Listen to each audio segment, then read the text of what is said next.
We're going to begin by peeling 6 large onions and then slicing them into thin rings.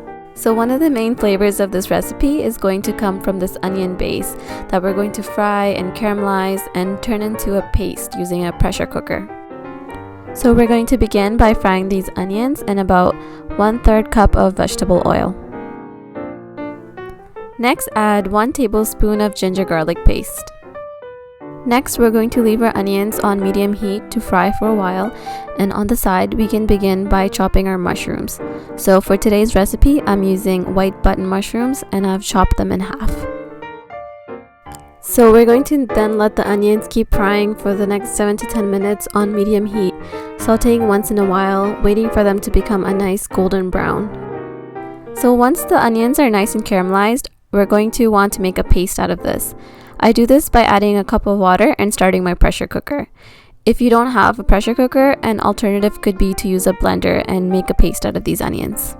Next, add the mushrooms to the onion paste and stir occasionally, cooking for the next 5 to 7 minutes.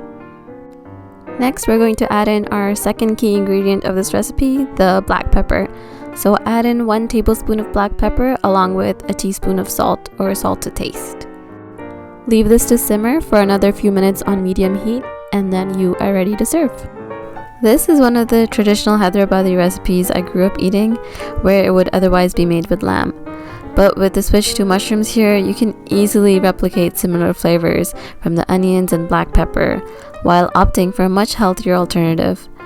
Mushrooms are a great superfood to include in your diet, since they have some unique phytonutrients to protect and extend human lifespan, and they're really good at controlling excess hormone levels and excess insulin levels. With the numerous varieties of mushrooms available, each providing its own benefits and taste, there's so many different ways to enjoy them.